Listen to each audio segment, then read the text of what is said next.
video. I am back. It's T Haven on a Saturday evening.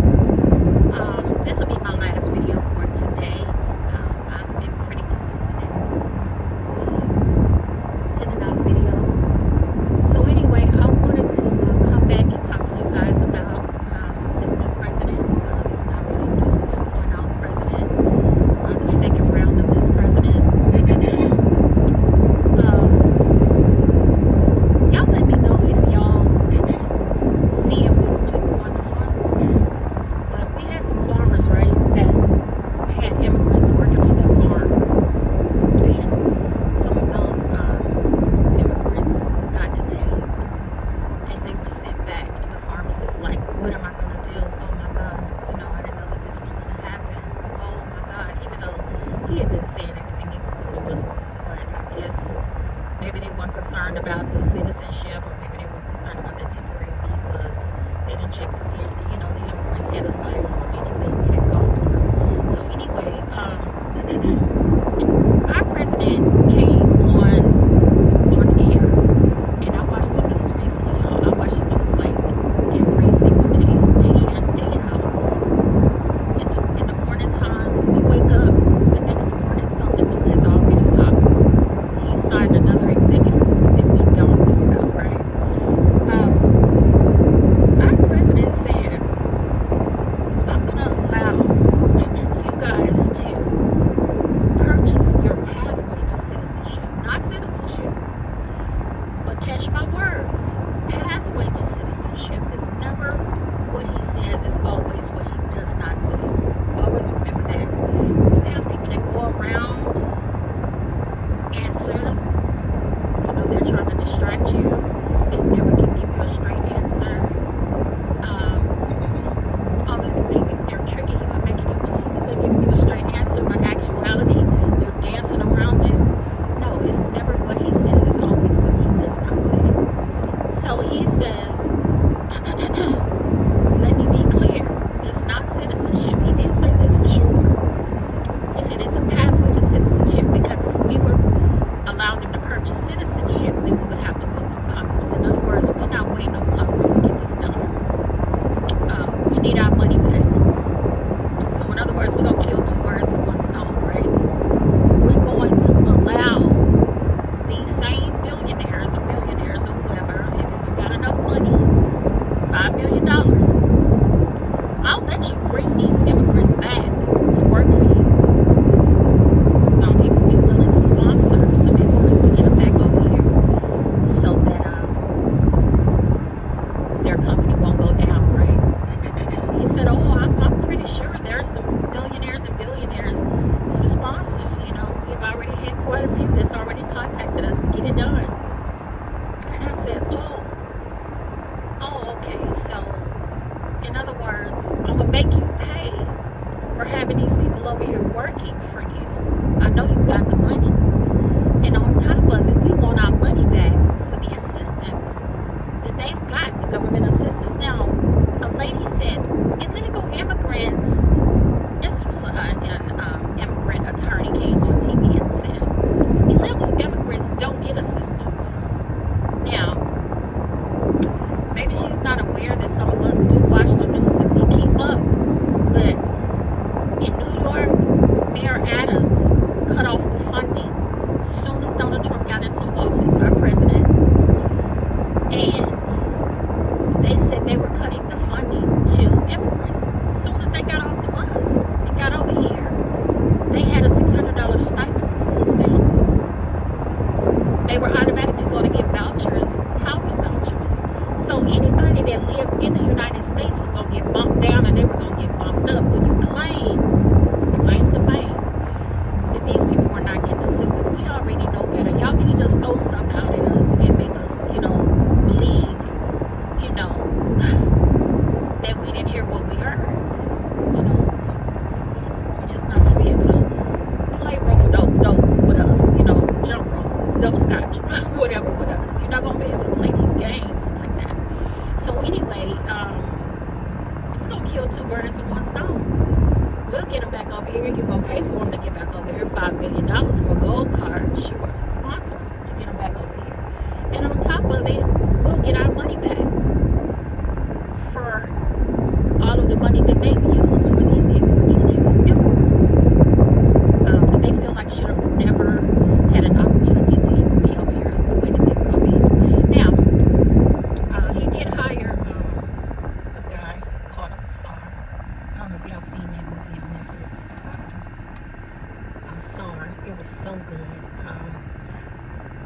But anyway, this guy was set to get a job done, and he was going to round up all of the illegal immigrants, right? He was working with ICE, and what it was that some immigrants were waiting on their asylum appointments, and they said sometimes it could take years before those appointments, they can even reach them. So they've been waiting all this time. So our president said, well, if you know that your time is up, your expiration date has come for your temporary visa or whatever you call it, you should have went back home. And yet they stayed because they were allowed to stay. Our prior administration, he allowed them to stay. He just did not, he didn't fight for that to, say, hey, we don't want you here, go on back, get it done the right way, So that's what they're saying. You are committing a crime because you're over here in our country illegally, and you've not taken the proper steps to be here legally, right? And a lot of people, agreed with that. I'm not saying that I agree with it. I don't have a bone in the fight, right? Either way, we all gonna suffer as a country as a whole. I don't care. People always think it's one group that's gonna suffer more than the next. No, we're all in this together. I don't care how y'all look at it. We all gonna suffer in some kind of way. You're gonna be affected. You're gonna be affected. So anyway, I just want somebody to let me know if they see it the way that I see it. If you got additional thoughts, hey, drop in the comments and let me know what you think. I wanna hear some other people's thoughts. Let me hear your thought process and how you're feeling about our president. I remember Kamala, I'm sorry, I think that's how you pronounce it. But she showed up at the presiding Bishop Sheard Church, Emmanuel Church of God in Christ in Detroit, Michigan. And Bishop Michael Hill was there, and they were praying for Kamala.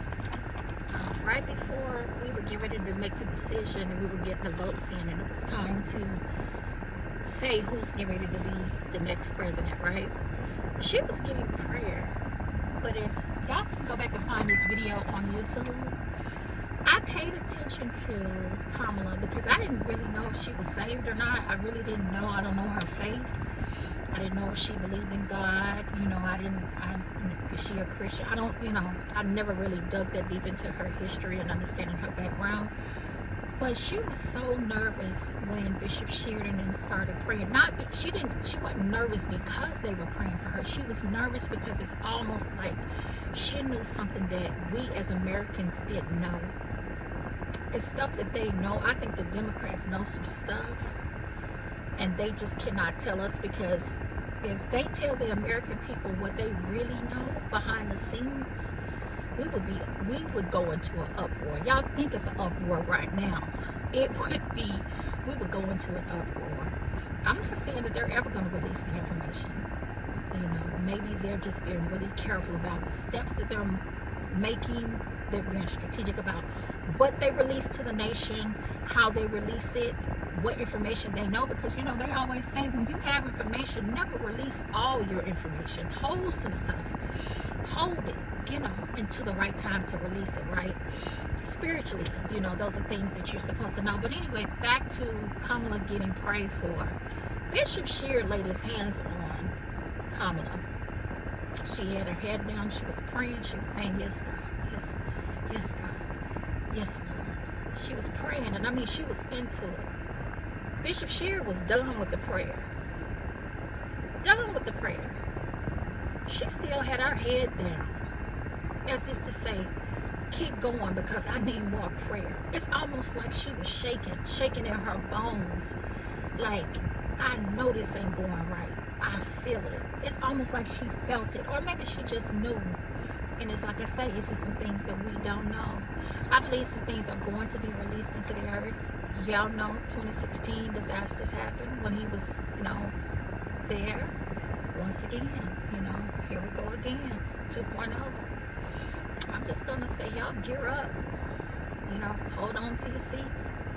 It's almost like a roller coaster ride, and we don't know when we're getting off of this ride, because they're even talking about a 3.0. And I know people would just like flip over and just go crazy if they felt like that's the move that he's trying to make. But he's already introduced it, and he's already put that into the atmosphere that yes, we're considering it, and even the administration and the people behind him is pushing it. The federal employees that were let go in Project 2025, it stated on day 1 of January 20th, once our president is inaugurated into his presidency, they were going to let the federal employees go. I wish I had the Project 2025 book. I want to go back and get it. I want to go back and read it per se. I want to get the exact wording because I'm kind of giving you a roundabout of what it might have said. But they were going to let the federal employees go. I was a federal employee, okay, for years I've been. And they were going to rehire a group of employees, federal government employees, that was going to be loyal to him. Does that mean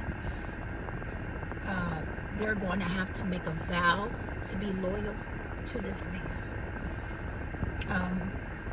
And how much of a vow are we looking at? You remember in the book of Daniel, Daniel refused to bow to King Nebuchadnezzar. It's reminded me of that. He refused to bow. And we know that he put a decree out that whoever refused to bow, that what was going to happen. So anyway, I just wanted to run that by you guys. You guys let me know your thoughts. I'm shaking. I've been shaking since he stepped in office, and it's not because I'm so afraid or I'm so fearful. It's just I just know things are getting ready to come, and I just need y'all to be prepared. Don't let nothing ride up on you and catch you off guard. Always be on guard. Always be on the lookout. Never let anything ride up on you and catch you off guard. You do have that power and the authority to pray, declare some things, right? We that are saved, we that are of the body of Christ, right? So anyway, I'm not going to be on here long. I wanted to run that by you guys. If you guys want to leave comments, like I said earlier, please leave some comments for me. Even if you don't want to talk about the administration, the current administration, or the climate of what's happening right now, just those that are subscribed to me, that come back and watch my videos, just drop me a heart in the comments and let me know that you dropped through, so I can keep my eyes on you. I want to support you like you support me. I've had quite a few people that just drop in and they just drop a heart, to let me know, hey, I see you, and I'm keeping up with you like you're keeping up with me, right? So we're going to hold each other up, and we're going to hold each other accountable and make sure that we're all okay. We ain't leaving nobody behind, right? So anyway, thank you so much for getting to the end of this video. It's not too long, but long enough, and it's time for me to end it. Please share the video, okay? Share it with your friends, your loved ones, family members. Share it with people that you know they like to discuss these type of things. I like for you to have them come over to my channel and drop me some nuggets, some gems, maybe some thoughts that maybe I didn't think about. Everybody's thought process is not the same. I'd love to hear different viewpoints.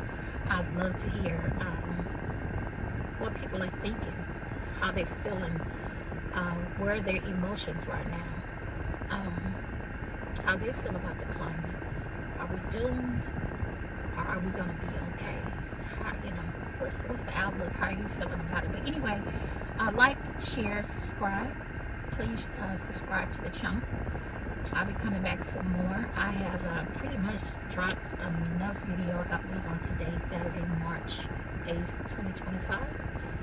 So I will be dropping on tomorrow. I do already have some videos to post.